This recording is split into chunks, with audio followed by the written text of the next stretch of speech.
The morning sun had barely crept over the jagged peaks of the San Juan Mountains when Red Crow found her. She lay crumpled against the rust-colored rocks at the bottom of Devil's Canyon, her dress torn to ribbons, feet wrapped in blood-soaked rags. The young Lakota hunter had been tracking elk when he spotted what looked like a discarded bundle of cloth.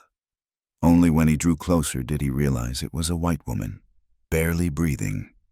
"Tunkashila," he whispered, invoking his grandfather's spirit.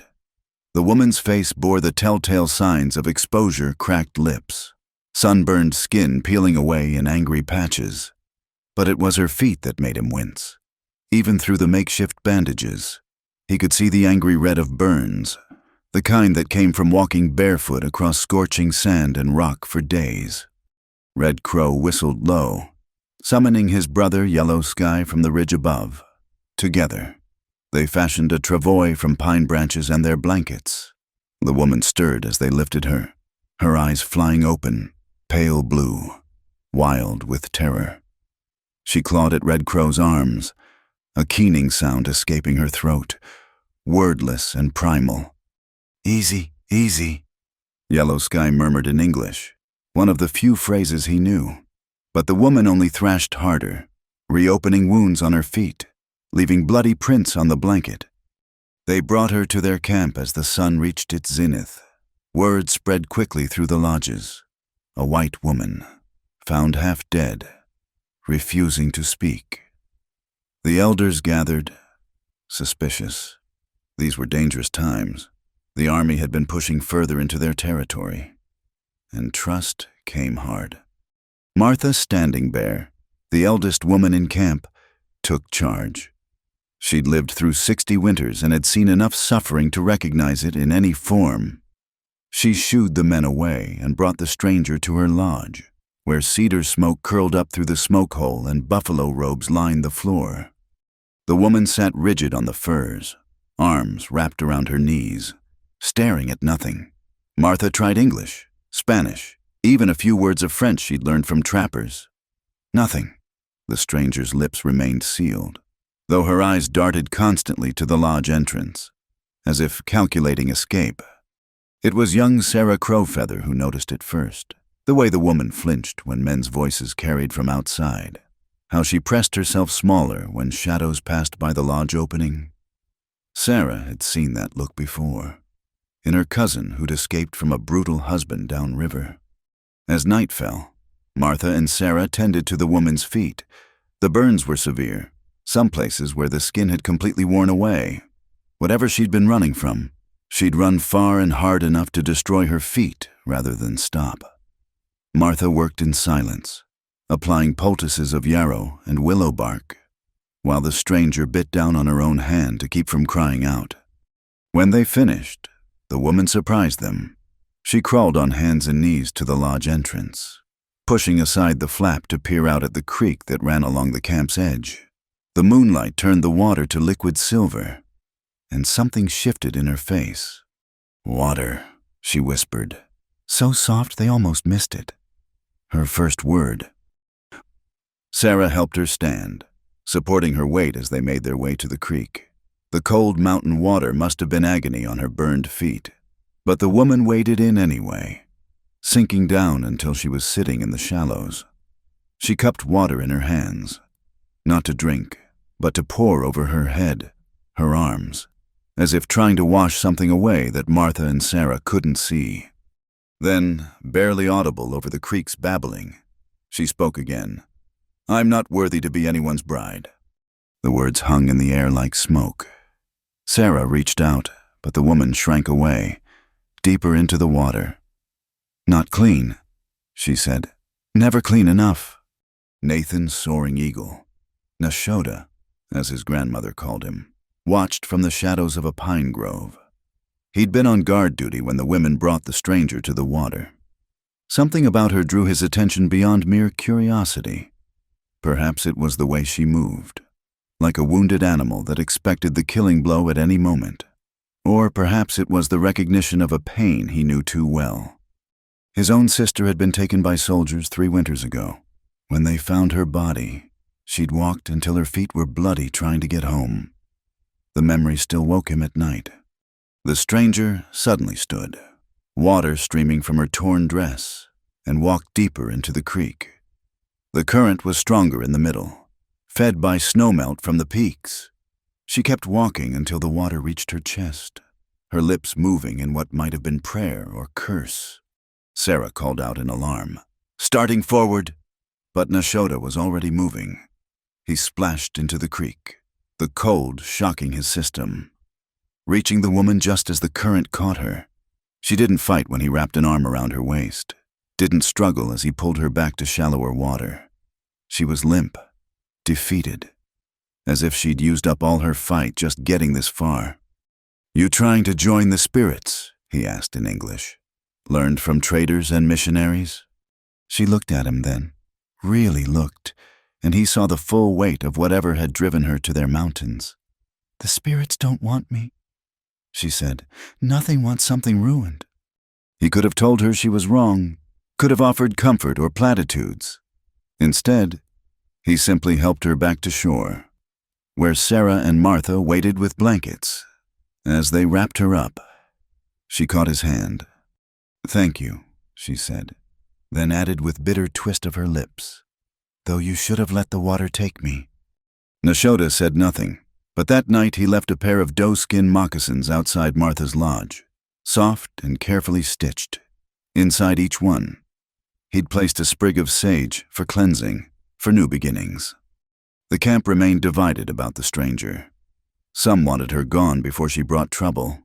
Others, like Martha, insisted on the old ways of hospitality. But all agreed on one thing. Whoever she was, wherever she'd come from, she was running from something that had marked her deeper than any physical wound. On her third night, she spoke again, this time to the campfire when she thought no one was listening. "Margaret," she said to the flames, "my name was Margaret." The past tense didn't escape notice. But in the morning, when Martha asked her name, she only shook her head and returned to her silence, sitting by the creek where Nashoda had pulled her from the current, watching the water flow east, toward whatever life she'd left behind in ashes. Martha Standing Bear had seen many winters, raised 7 children, and buried 3. She knew the weight of sorrow, how it could bend a person's spine until they forgot how to stand straight.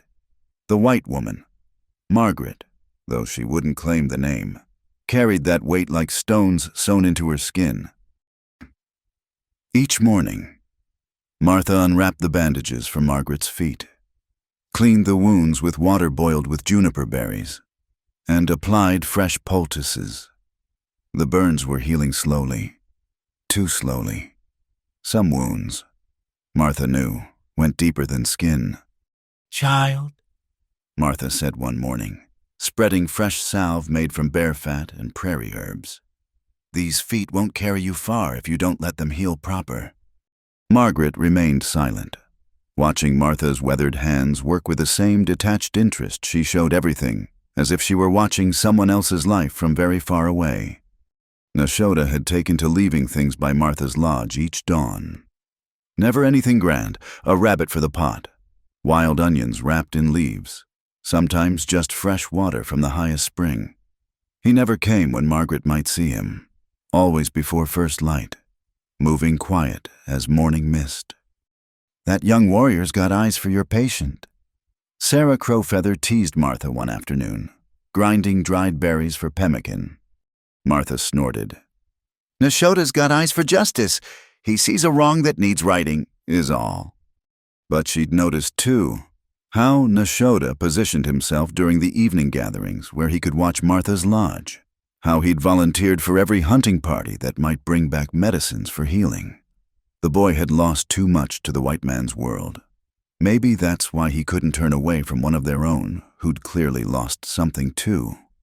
One evening, as Martha changed the dressings, she found something new, a small jar of thick amber salve she didn't recognize. It smelled of pine pitch and something else. Sweeter. Margaret noticed her puzzlement. "The quiet one left it," Margaret said, her voice rusty from disuse. "I saw him this morning, pretended to sleep." Martha examined the salve closer. "This is old medicine. His grandmother's recipe, maybe good for deep burns. She began applying it, noting how Margaret's shoulders relaxed slightly at the cooling touch. Nashoda lost his sister to soldiers. They took her from a gathering, used her rough when she escaped and tried to walk home. Martha trailed off. Margaret's breath caught. Did she make it? Her body did. Her spirit was already gone. Martha wrapped the last bandage. Nashoda found her. Boy blamed himself for not being there, not protecting her, started learning all the old healing ways, thinking if he'd known more, maybe... You can't heal what's already dead, Margaret whispered. No, Martha agreed. But you can help what's still trying to live. That night, Margaret ventured outside Martha's lodge for the first time without assistance. The December wind cut sharp through the canyon, carrying the scent of snow from the high peaks. She made her way to the creek, each step careful on her healing feet. Nashoda was there, sitting on a flat boulder, working on something in his hands. He didn't startle when she approached. He'd probably heard her coming from the lodge. Shouldn't walk alone, he said without looking up. Wolves been coming down from the mountain early this year. Hungry winter ahead. Maybe that would be better, Margaret said, settling awkwardly on a smaller rock nearby. Cleaner than what I left behind. He glanced at her then, his face unreadable in the moonlight. Death's never clean, just final. They sat in silence, the creek babbling between them. Finally. Margaret saw what he was working on, a pair of winter moccasins lined with rabbit fur, the beadwork half finished. Those are beautiful, she said. My sister taught me, said a warrior should know how to create, not just destroy. He held them up to check the size. These'll keep your feet warm when the real cold comes. I won't be here when real cold comes. Where you planning to go on feet that barely hold you? Margaret had no answer for that. Where could she go back to a world that had already shown her its cruelest face? Forward to... what?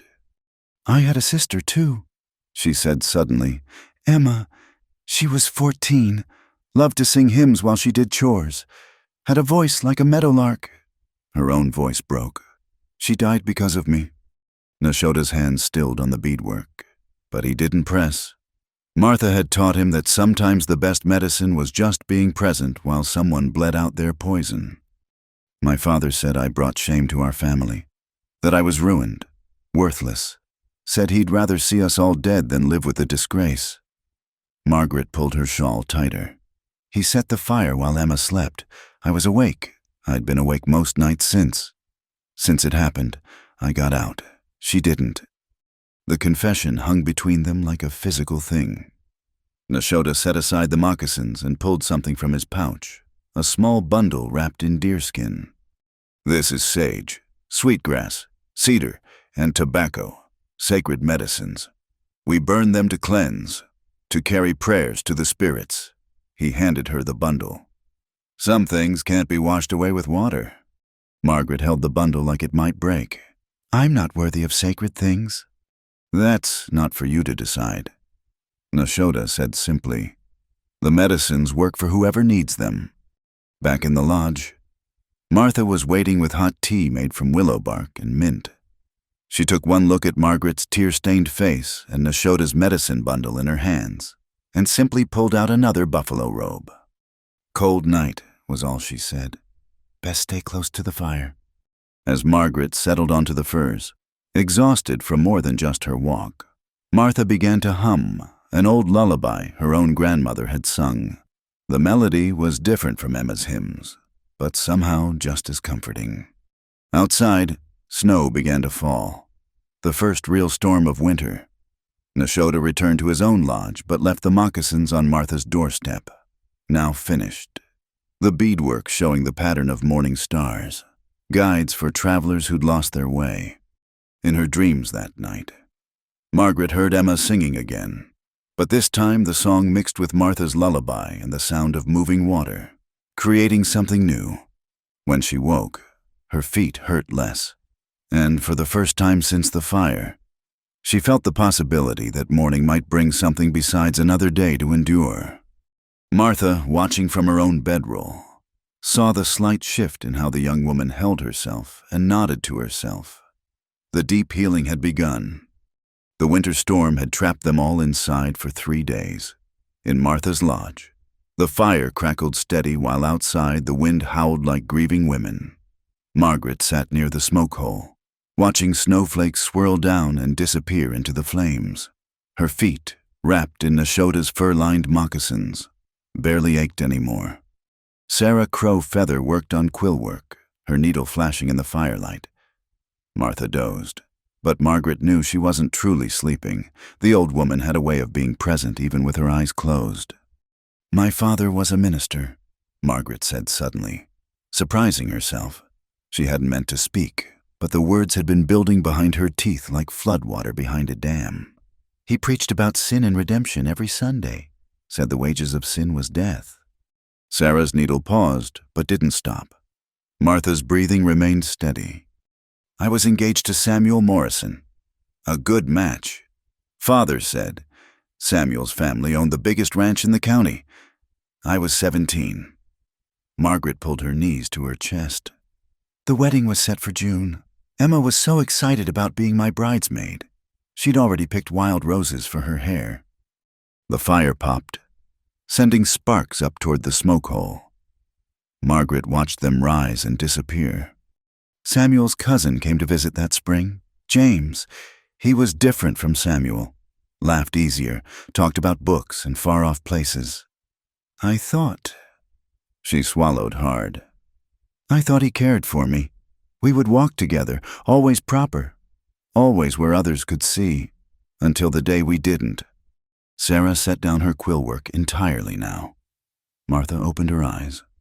"He found me alone in the barn, checking on a sick calf, said sweet things, made promises. When I tried to leave, he—" Margaret's voice dropped to barely a whisper. "He was stronger. After, he said I'd wanted it. Said everyone would know I was a woman of loose morals if I told. Said Samuel would never have me now. Men like that carry darkness in them," Martha said quietly. "It's not yours to bear." Margaret shook her head. "I kept quiet for weeks, but my body betrayed me. Morning sickness, changes Samuel's mother noticed. When she confronted me, I broke, told everything.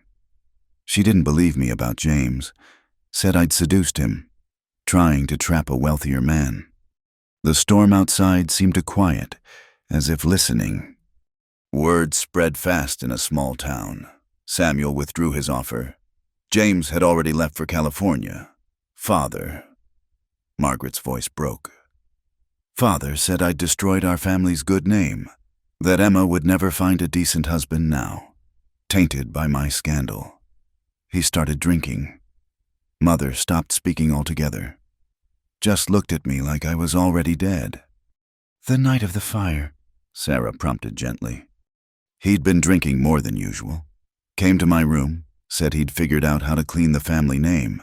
That fire would purify us all. I smelled the kerosene, saw the madness in his eyes.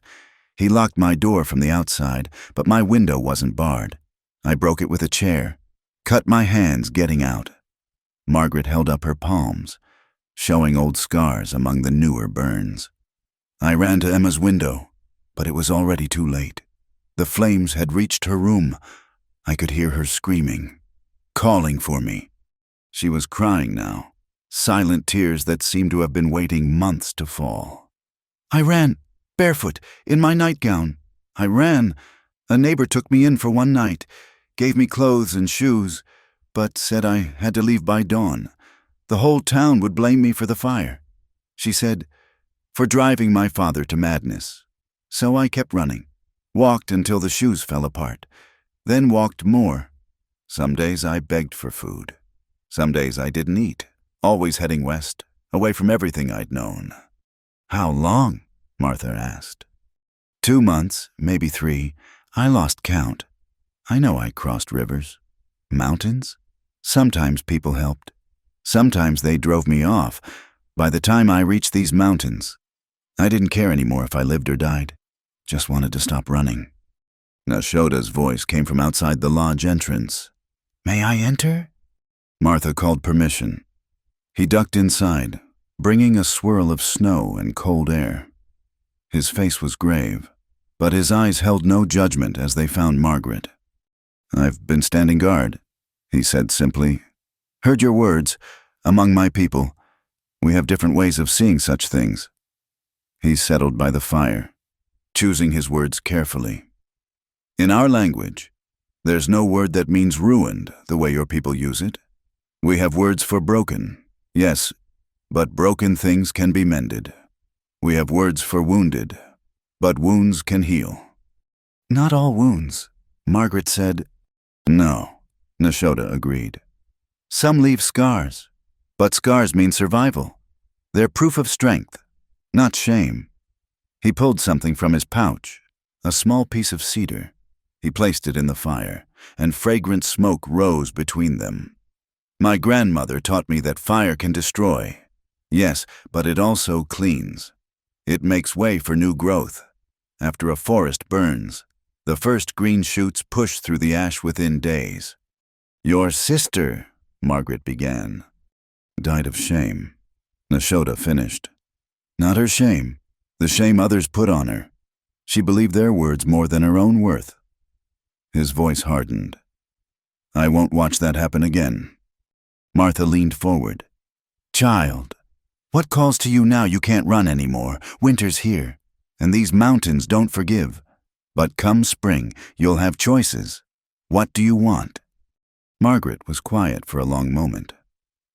"I used to dream of a little house somewhere, a garden, maybe children someday. Simple things." She laughed bitterly. "But women like me don't get simple things." "Says who?" Sarah challenged. "The same people who drove you into the wilderness, the father who chose fire over his own daughters. Why do their words still chain you?" "Because they're true. I'm not pure anymore. No decent man would have me. I'm not worthy to be anyone's bride." Nashoda stood abruptly, anger flashing across his usually calm features. "Your people and their idea of worth," he said, voice tight. "They measure a woman like they measure goods for trade. Among my people, a woman's worth isn't found between her legs but in her spirit, her courage, her heart." The blunt words hung in the lodge like thunder. Martha raised an eyebrow at his unusual display of emotion. Nashoda seemed to realize he'd said more than intended and moved toward the entrance. "The storm's passing," he said more quietly. "Tomorrow I'll check the trap lines." He paused at the doorway, looking back at Margaret. "That word you use, bride, in our way, it means one who stands beside. Nothing about worth, only about choosing." After he left, the three women sat in silence. Finally, Martha spoke. "That boy's got strong medicine, but he's not wrong. You've been carrying other people's judgments so long, you've forgotten you have the right to judge for yourself." "But the things I've done—" "What things?" Sarah interrupted. "Surviving fighting to live when death would have been easier where I come from. We call that courage." Margaret looked between them. These women who'd taken her in without question, who'd heard her darkest truth and hadn't turned away. For the first time since the fire, she felt something besides shame and fear. It was small, fragile as frost, but it was there, the possibility that she might be more than the sum of her wounds. Outside, the storm was indeed passing. Through the smoke hole, Margaret could see stars beginning to appear between the clouds. Martha began preparing sleeping robes, humming that same lullaby. "What's that song?" Margaret asked. "An old one," Martha said, "about a woman who walked through fire and came out the other side changed but not destroyed. My grandmother sang it to me when I thought my world had ended." She smiled. Turns out she was right. It had ended, but another one was waiting to begin. As Margaret settled into sleep that night, she thought about Nashoda's words. One who stands beside, not ahead, not behind, but beside, equal, chosen. The thought was foreign as a new language, but like all languages, perhaps it could be learned. In her dreams, Emma came to her, not screaming in flames, but sitting beside a clear mountain stream. "Stop running, Meg," her sister said, using the pet name from their childhood. "You've come far enough. Time to plant your feet and grow." When morning came, bringing clear skies and brilliant sun on fresh snow, Margaret rose with something she hadn't felt in months: purpose. She didn't know what shape her new life would take, but for the first time, she was curious to find out. The evening was clear and cold. Stars scattered across the sky like flowers spilled on black cloth. Margaret sat outside Martha's lodge. Her feet finally healed enough to walk without pain. She'd been helping Sarah gather firewood earlier, feeling useful for the first time in months. Nashoda approached from the direction of the creek, carrying something wrapped in deerskin. He moved with the quiet confidence of someone who belonged to the land, each step deliberate and sure. Without speaking, he settled beside her on the log Martha kept for visitors. "Your feet," he said after a moment. "They're better." "Yes." Margaret flexed her toes inside the fur-lined moccasins. "Martha says the scars will always be sensitive to cold, but they'll hold me now." "Good." He unwrapped what he'd been carrying, a wooden bowl and a water skin. "There's something in my grandmother's time. There was a ceremony, not often done anymore. Some say it's too old, that the missionaries forbid it. But I think—" He paused, seeming to gather his thoughts. "I think some things are worth remembering." Margaret watched as he poured water from the skin into the bowl. The water was warm. He must have heated it by his fire before coming. "Among my people," Nashoda continued, his voice low and measured. "When someone has walked a hard path, when their feet have carried them through suffering, we honor that journey. We don't pretend it didn't happen. We acknowledge it." He set the bowl on the ground and knelt before her. Margaret's breath caught as understanding dawned. "Nashoda, no, you don't understand. I'm not—" "You're not what?" He looked up at her, his dark eyes steady in the starlight. "Not worthy. You keep saying this word. I don't think you know what it means." "I know exactly what it means. It means I'm damaged, used. It means nothing." His voice was firm, but not harsh. "These are white man's words, white man's ideas. They have no power here unless you give it to them." He gestured to the bowl. "May I?" Margaret felt tears threatening. "You don't have to do this. We're not, there's nothing between us that requires—" "I'm not doing this because I have to." He waited, patient as stone. Slowly, hardly believing she was allowing it, Margaret extended one foot. Nashoda unlaced the moccasin with careful fingers, then the soft inner wrapping. Her foot was pale in the starlight, the burn scars creating a map of her journey across the wilderness. He lifted her foot gently, placed it in the warm water. His hands were calloused from work, but moved with surprising tenderness as he began to wash away the dust of the day. Margaret trembled, not from cold or pain, but from the sheer kindness of the gesture. "My sister," Nashoda said quietly as he worked, "used to say that feet remember every step of a journey, the good ground and the bad, the easy paths and the cruel ones." He moved to her other foot, repeating the careful process. "She said that's why we must care for them, honor them. They've carried us through our story." "What if it's a story that should be forgotten?" "No story should be forgotten, even the painful ones, especially the painful ones." He dried her feet with a soft piece of deer hide, then sat back on his heels. "My grandmother told me once that in the old days, this was done between—" He paused, choosing his words. "Between people who saw each other truly, not the face we show the world, but the truth beneath." Margaret couldn't speak.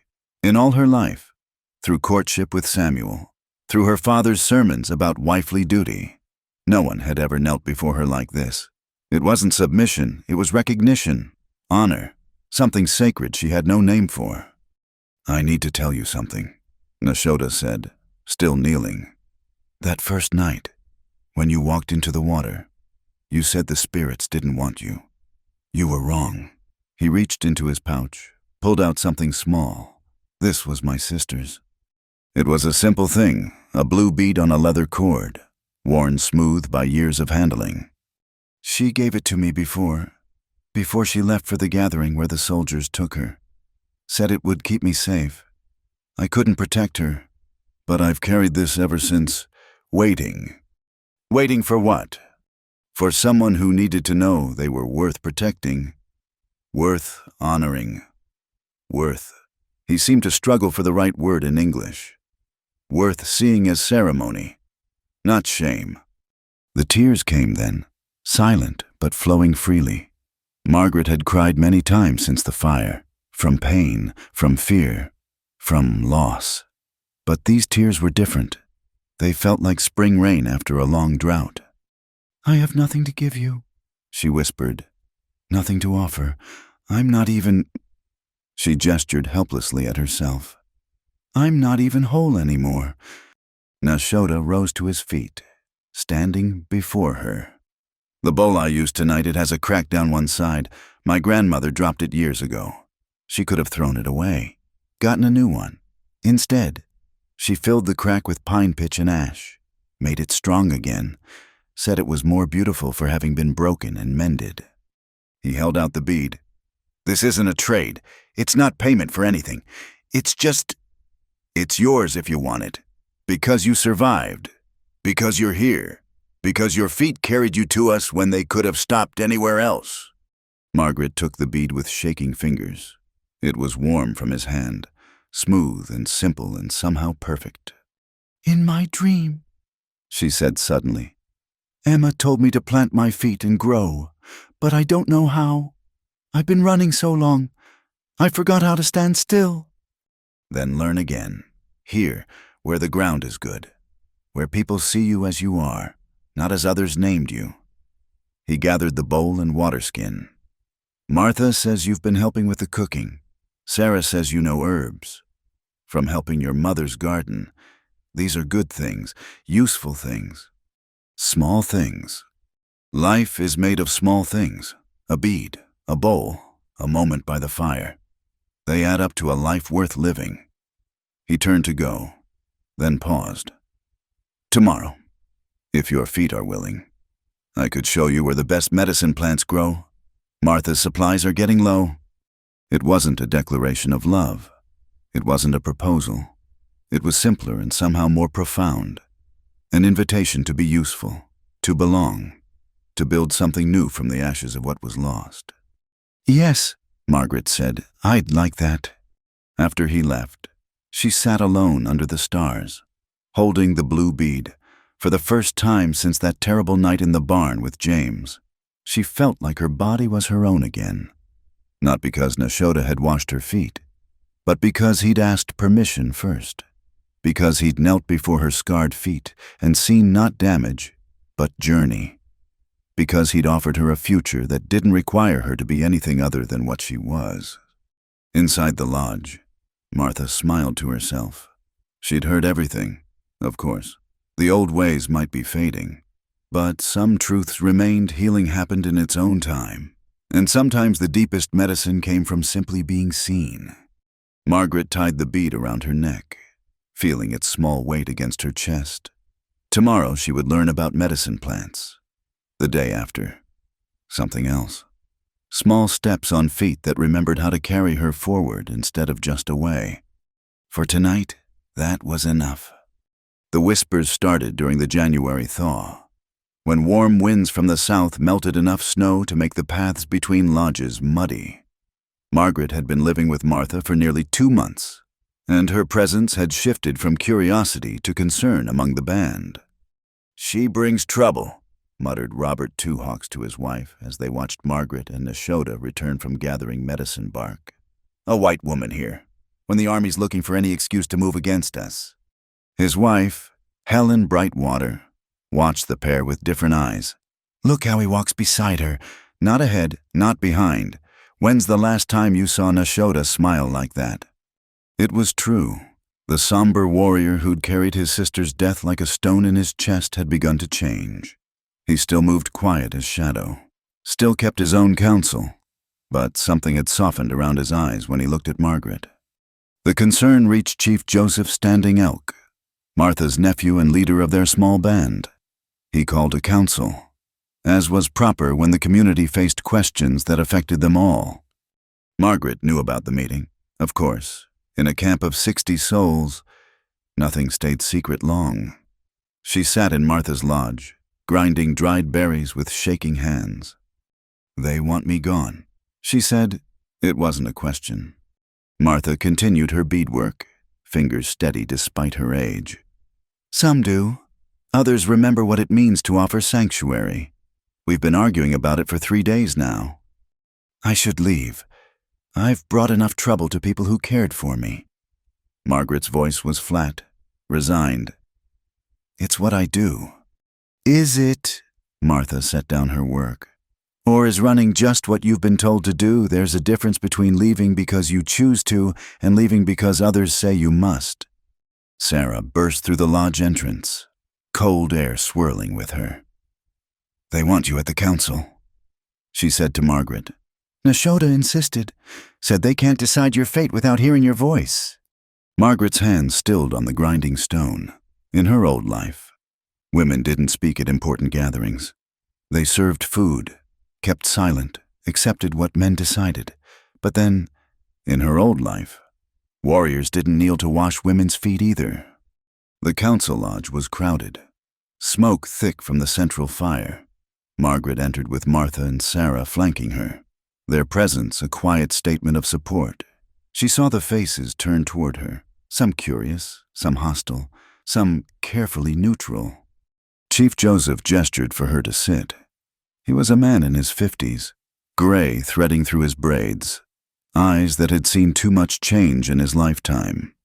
"Margaret," he began, using her name carefully. "Some among us fear your presence brings danger. Others say sanctuary is sacred. Nashoda speaks for you, but we would hear your own words." Margaret looked around the circle. These people had taken her in when she was dying, fed her, healed her, shown her kindness she hadn't earned. She owed them truth. "I am dangerous," she said, surprising everyone, including herself. "Not because of what I've done, but because of what was done to me. In the white world. I'm marked, ruined. My father tried to burn that mark away and killed my sister instead. If he lives, if he looks for me, he might bring that fire here." Robert Two Hawks leaned forward. "Then why stay? Why put us at risk?" "Because—" Margaret touched the blue bead at her throat. "Because for the first time since I was destroyed, I want to live. Not just survive, live. Here, I'm learning that's possible." "Pretty words," said James Yellow Thunder, one of the younger warriors. "But the army doesn't care about pretty words. They're looking for any excuse to clear us out. A white woman here. Maybe taken against her will, they'd say." "No one took me," Margaret interrupted, steel in her voice. "I came here dying and was saved. If the army comes, I'll tell them that. I'll tell anyone who asks that I chose to stay." And Nashoda, this from an elder woman. "Agnes Crowmother, what of this thing between you? He washes your feet like you're sacred, guards your lodge like a lovesick boy. You accept his gifts but offer nothing back." The accusation stung because it felt true. Margaret had taken so much healing, food, shelter, kindness. What had she given? Nashoda stood from his place in the circle. "She gives by surviving, by choosing each day to keep breathing when her own people told her to stop. She shows my sister's spirit that another way exists." His voice grew harder. "And whoever speaks against her speaks against me." The threat hung in the air. Nashoda was respected, a proven warrior and hunter. To lose him would hurt the band deeply. Chief Joseph raised a hand for silence.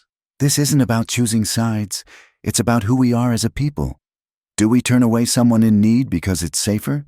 Do we let fear decide our actions?" Martha stood, her age giving her words weight. I've lived through the Trail of Tears, seen what happens when people abandon each other for safety that never comes anyway. This girl isn't our enemy. Our fear is. The debate continued as the fire burned lower. Margaret understood only some of it. They shifted between English and their own language, voices rising and falling like wind. Finally, Chief Joseph called for quiet. Margaret, he said, if you stay, you must understand. You become one of us. Our dangers become yours. Our ways become yours. This isn't a stopping place on your journey to somewhere else. Do you understand? Margaret thought of the life she'd planned. Marriage to Samuel, children, a proper house with proper fences. That life had burned with Emma. What remained? I understand, she said, but I have nothing to offer your people. No skills that matter here, no. Can you work? Asked Helen Brightwater. Yes. Can you learn? Yes. Can you be loyal to those who show you kindness? With my life. Helen nodded. Then you have everything we need. The vote, when it came, was close but clear. Margaret could stay. As people filed out, some stopping to welcome her properly for the first time, others leaving in stony silence, she felt overwhelmed. Nashoda waited until the lodge was nearly empty. You did well, he said simply. I was terrified. So was I. When I first stood before the council, fear means it matters. He paused at the entrance. Tomorrow, if you're willing, my aunt wants to teach you hide work. She says Martha's getting too old to do it all herself. It was another small offer, another step toward belonging. Margaret nodded, not trusting her voice. That night, she dreamed again of Emma, but this time her sister was sitting in the council lodge, listening to the debate. They see you, Meg, Emma said in the dream. Not what was done to you, but who you are. Can you see it too? Margaret woke with tears on her cheeks, but for once, they weren't bitter. Outside, she could hear the camp settling for the night, dogs barking, children being called to bed, the eternal sound of wind through pine. It sounded like home. The blue bead was warm against her skin, a small weight that reminded her she was no longer carrying her burdens alone. Tomorrow she would learn hide work. The day after, something else, building a life from small choices. Small acts of courage, small movements toward healing. She thought of Nashoda's words, fear means it matters. For the first time in months, things mattered again. That alone felt like resurrection. The dreams came every night now. As winter deepened its hold on the mountains, Margaret would see her mother's face, carved hollow by grief and silence. Sometimes Emma appeared, not burned but whole, asking why Margaret had left her behind. But the worst dreams were of her father, standing over her with kerosene-soaked hands, saying she'd destroyed them all. She woke gasping in the pre-dawn darkness, sweat cooling on her skin despite the winter cold. Martha stirred on her own sleeping robes but said nothing. They'd developed this understanding. Some battles had to be fought alone in the dark. Margaret wrapped herself in a buffalo robe and stepped outside. The February snow lay deep. The world hushed under its weight. Her breath clouded in the frigid air as she made her way to the creek, now mostly frozen except where the current ran too fast to still. Nashoda was there, as she'd somehow known he would be. He often rose early to check his trap lines, but lately he'd been lingering by the water when her nightmares drove her from sleep. Bad one? He asked without turning. My father again. She settled on the log beside him, pulling the robe tighter. He said I killed them all, that Emma's blood was on my hands. Dreams lie, Nashoda said. They take our fears and dress them up as truth. What if this one isn't lying? What if I could have saved her if I'd fought harder against James? Maybe none of it would have happened. If I'd kept quiet about the baby. Stop. His voice was quiet but firm. You're walking down a path that goes nowhere. I've been there. Spent months after my sister died thinking of all the ways I could have changed things. If I'd gone to the gathering with her, if I'd taught her to fight, if. He picked up a stick, drew patterns in the snow. You know what I learned? The dead don't want our guilt. They want us to live. Margaret watched his hands move, creating and erasing designs. I dream of her too, he continued. Not nightmares anymore. She comes to tell me things, silly things, like she used to. Who's courting who? Which berries will be sweetest come summer? He smiled slightly. Last night she told me you needed to hear about the cradle. The cradle? He nodded, still drawing in the snow. She was making one when she died. For her future children, she said. Spent months on it, carved wood, painted designs, wove a carrying strap from nettle fibers. It was beautiful. After she died, I wanted to burn it. Couldn't stand seeing this thing meant for life when she was gone. Did you? No, my aunt stopped me. Said destroying beauty because of pain just spreads the pain wider. She kept it. Uses it now for her grandchildren. He looked at Margaret then. That cradle holds new life now. My sister's hands made something that outlasted her suffering. That's what she'd want me to remember. Margaret felt tears freeze on her cheeks. I was carrying a child, she whispered. James's child. I lost it during the journey here. Somewhere in the desert, my body just let go. She'd never told anyone this, not even Martha. Another death I caused. Nashoda was quiet for a long moment. Then he stood, walked to where the creek ran clear, and returned with something in his hands. A piece of ice, crystal clear. See this perfect ice, clear enough to see through. He held it up to catch the early light. You know what makes ice this clear movement? Water that keeps flowing, even in winter. Still water makes cloudy ice, full of air, full of everything it's been holding on to. He handed her the piece. You've been still water too long, holding everything inside until you can't see through it anymore. The ice was cold in her hands, already beginning to melt from her warmth. How do I become moving water? You tell your story, all of it, not just to me or Martha, but to yourself. Stop carrying it like shame and start carrying it like truth. He settled back beside her. My grandmother used to say that women carry the future inside them. Not just babies. The future of the people, the stories, the wisdom. When one future is lost, it doesn't mean the carrying stops. It means something else is waiting to be born. I don't feel like I'm carrying any future, just ashes. Ashes make the best soil, he said simply. They sat in silence as the sky began to lighten, painting the snow-covered peaks pink and gold. Finally, Margaret spoke again. I dream of my mother, too. She never said a word after I told her about James. Just looked at me like I was a stranger wearing her daughter's face. I wonder if she mourns me along with Emma, or if she's grateful I'm gone. What do you mourn? Nashoda asked. The question surprised her.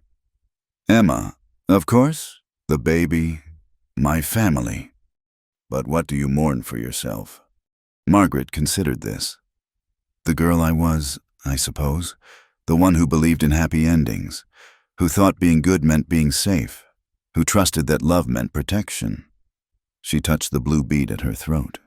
She died in that barn with James. Did she, or was she just changed? How can you ask that everything I was? Everything you were taught to be, he corrected.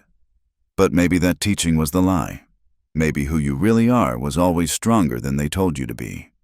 Margaret thought of her flight across the wilderness, feet bleeding, body failing, but still moving.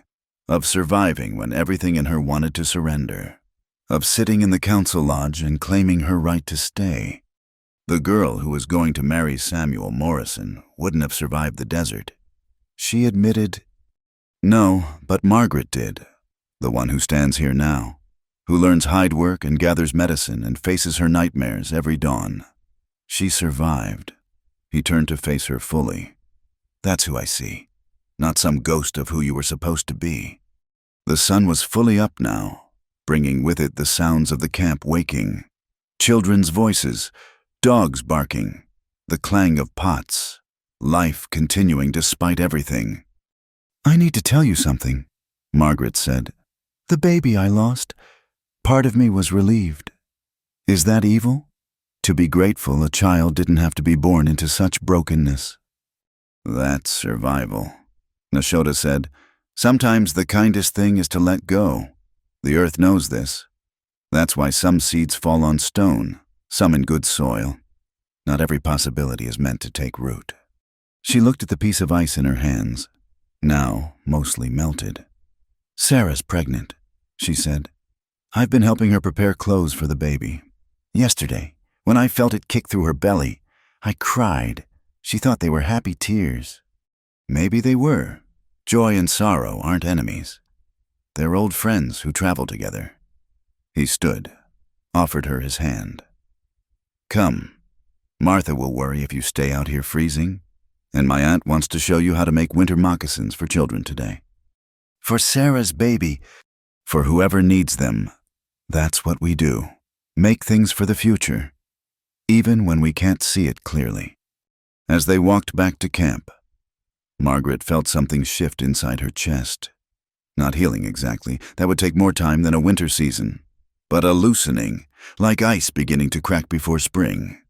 That night, she dreamed again, but this time Emma was holding a baby, not Margaret's lost child, but some other infant, swaddled in the beautiful cradle Nashoda's sister had made.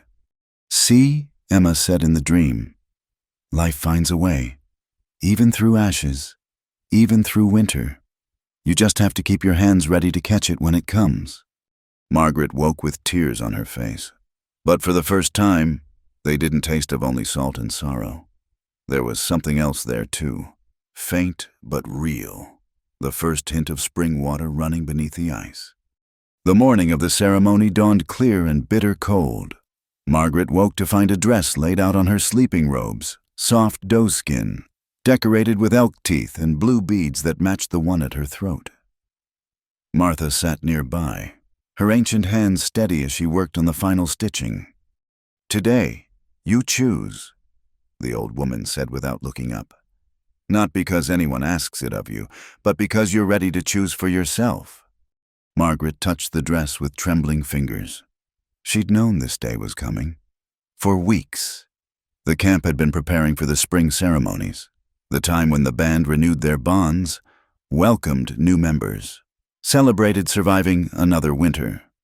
Sarah had explained that sometimes those who'd been living among them would be formally adopted, if they chose to stay. "What if I'm not ready?" Margaret asked. "Then you don't step forward. Simple as that."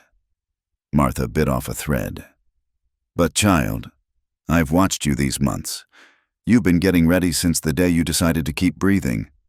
Outside, Margaret could hear the bustle of preparation. The ceremony would begin at midday. When the sun stood highest despite the winter cold, she had hours yet to decide, but the weight of choice pressed on her chest like stones. She dressed carefully in her everyday clothes and went to help with the morning tasks. Sarah was by the fire, her belly round with child, stirring a pot of venison stew. "Nervous?" Sarah asked, reading Margaret's face with the ease of friendship. "Terrified?" Margaret took over the stirring so Sarah could rest. "I've never chosen anything real before. Everything was decided for me. Who to marry, how to act, what to believe. Even running away wasn't really a choice. It was just what was left. And now I have to decide who I am when no one's forcing me to be anything." Helen Brightwater approached with an armload of wood. Over the months, she'd become one of Margaret's staunchest supporters, teaching her the intricate work of quill work and beading.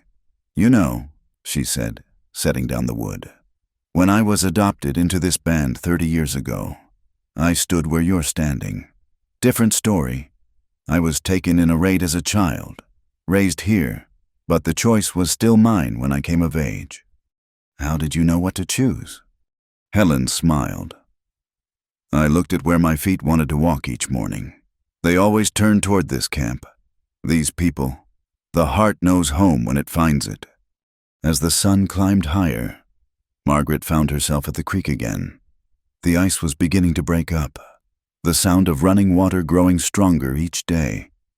Nashoda found her there, dressed in his finest clothes, a shirt decorated with intricate beadwork, leggings with fringe that caught the light. "You look like a warrior," she said. "Today I am one. Standing witness takes as much courage as fighting." He carried something wrapped in soft leather. "This came apart on your journey here. I thought, if you choose to stay, you might want it whole again." He unwrapped it to reveal her mother's comb, the one she'd carried from home, that had broken somewhere in the desert. But it wasn't just repaired. The handle had been reinforced with carved antler, the teeth replaced and polished until they gleamed. Small blue beads were worked into the design, matching the one at her throat. "How did you—" "Found the pieces in your bundle when Martha was washing your clothes. Been working on it since winter started." He handed it to her. "Whatever you choose today, you should have something from before to carry forward, but made stronger." Margaret turned the comb over in her hands, seeing her past and present woven together in one object. "My mother gave this to me on my 16th birthday. Said it had been her mother's. I wonder what she'd think, seeing it now. Maybe she'd be glad it survived, even if it changed."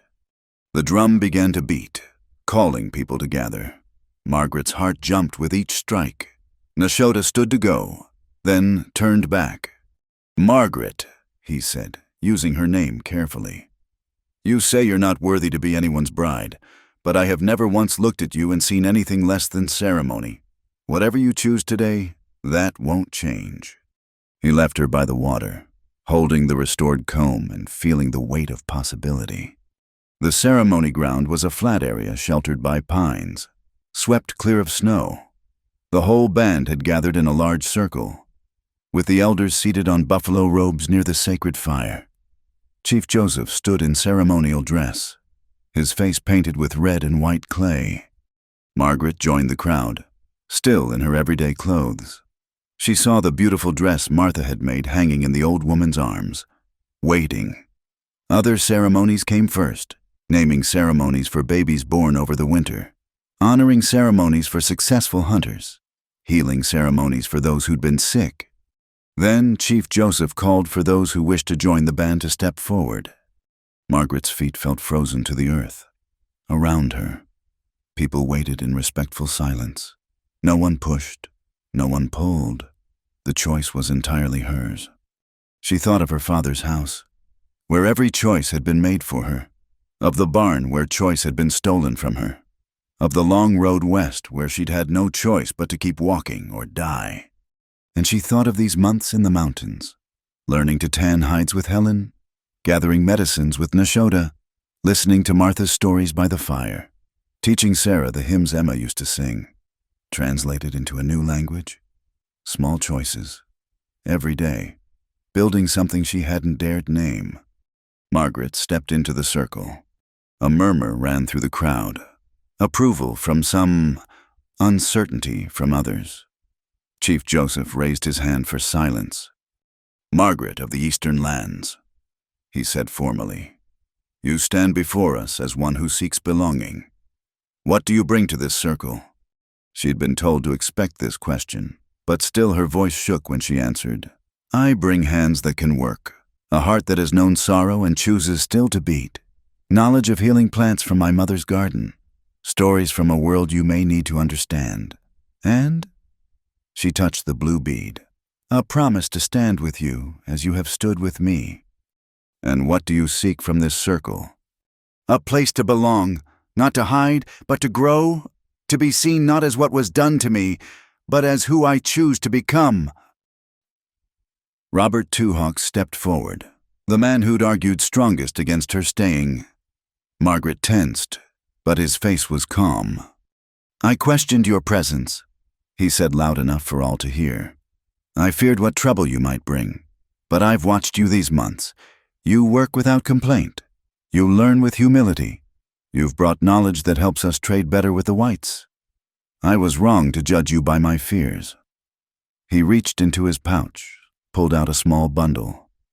"This is sweetgrass from my family's sacred gathering place. I offer it to say you are welcome in this circle." One by one, others stepped forward. Some offered small gifts, a bone needle, a bundle of sinew, things that said, "You belong to daily life here." Others simply spoke words of welcome or acceptance. When the gifts were given, Martha came forward with the dress. "This is not just clothing," she said. "This is recognition. When you put this on, you put on a new skin, not to cover the old, but to honor both who you were and who you're becoming." Margaret's hands shook as she accepted the dress. Sarah and Helen stood with her as she changed, creating a shield of blankets for privacy. The doeskin was soft as water against her skin. The weight of the beadwork a gentle reminder of the hours of care that had gone into its making. When she stepped back into the circle, transformed, Nashoda's breath caught audibly. He wasn't the only one, in the beautiful dress, with her hair now long enough to braid properly. Margaret looked like she belonged. Chief Joseph began the formal adoption ceremony, speaking in his own language with one of the elders translating. The words washed over Margaret like water words about belonging, about choosing family, about the sacred bonds that held the people together. When he switched to English for her benefit, his words were simple but profound. "In this circle, you are not asked to be worthy, you are only asked to be true. Do you choose to be one with us, to share our struggles and our joys, to walk as one of the people?" "I choose," Margaret said, her voice stronger now. "Then, from this day, you are Margaret Stands with Courage, for you have stood when falling would have been easier. You are daughter to this band, sister to these people, protected and protector both." The drums began again, this time in celebration. People surrounded her with congratulations, and Margaret found herself crying, not from sorrow, but from a joy so sharp it felt like pain. As the formal ceremony ended and the feasting began, Nashoda approached. His eyes held a question she wasn't quite ready to answer, but she took his hand in front of everyone. A small choice that said everything. "Stands with Courage," he said, testing out her new name. "It suits you." "I don't feel very courageous." "Courage isn't the absence of fear. It's choosing to stand anyway." He squeezed her hand. "You've been doing that every day since you arrived." As the sun set behind the mountains, painting the sky in shades of rose and gold, Margaret stood among her new people. She thought of Emma, of her mother, of the girl she'd been who dreamed of a simple life with Samuel Morrison. That life was ashes now, but from those ashes, something new had grown. Not rebuilt, not repaired, transformed. The blue bead at her throat caught the last light of day, a small reminder that some gifts transcend understanding. Tomorrow would bring new challenges, new choices. But tonight, Margaret Stands with Courage danced with her people, her feet sure on ground she'd chosen for herself. Spring came slowly to the mountains, melting snow revealing the earth beneath like a secret being whispered. Margaret stands with courage now, though she still thought of herself as Margaret in quiet moments, worked alongside the women preparing for the band's move to summer grounds. "This place has been good to us," Martha said, supervising the packing of her lodge. "But the earth needs rest. We'll come back when the aspens turn gold." It had been 2 months since the adoption ceremony. 2 months of learning not just to survive, but to live as one of the people. Margaret's hands had grown strong from hide work, her knowledge of plants expanding beyond her mother's garden herbs to the wild medicines of the mountains. And Nashoda, he remained patient as the mountains themselves, never pushing, always present. They worked together often now, gathering medicines, checking trap lines, teaching the children. Everyone could see what was growing between them, but no one rushed it. Some things, like spring itself, came in their own time. The morning they were to leave winter camp, Nashoda found Margaret by the creek one last time. The water ran full and fast now, no longer the frozen trickle where he'd first pulled her back from the edge. "I've been thinking," he said, settling beside her on their familiar log. About what you asked once, whether I wanted you to forget your past. Margaret waited. She'd learned his silences often held more meaning than most people's words. I want to show you something. He led her upstream, past the beaver dams, to where a small side creek joined the main flow. There, protected by overhanging rocks, he'd built something she hadn't expected, a small shelter, just big enough for 2 people, with a stone-lined fire pit and walls of carefully woven branches. When did you... Started it after the ceremony. Figured we'd need a place that was ours alone, at least sometimes. He ducked inside, emerged with something wrapped in oilcloth. This is for you, for us, maybe, if you choose. Inside the cloth was a cradle board, intricately carved with images of mountains and running water. The carrying strap was woven with blue beads that matched the one at her throat. It was beautiful work. Months of patient labor in every line. Margaret's breath caught. Nashoda. I know you lost a child, he said quietly. I'm not asking you to forget that loss, but maybe there's room for other futures too. She ran her fingers over the carved wood, feeling the care in every detail.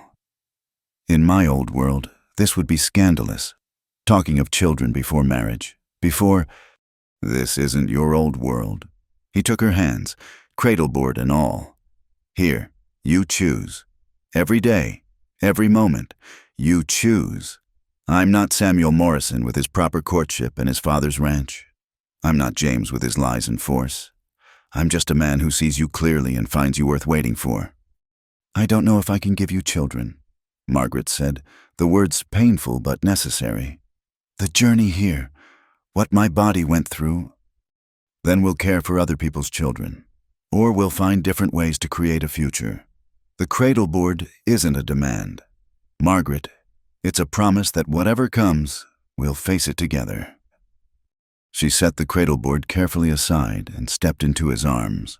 It was the first time they'd embraced fully, and she felt the solid warmth of him, the steady beat of his heart against her chest.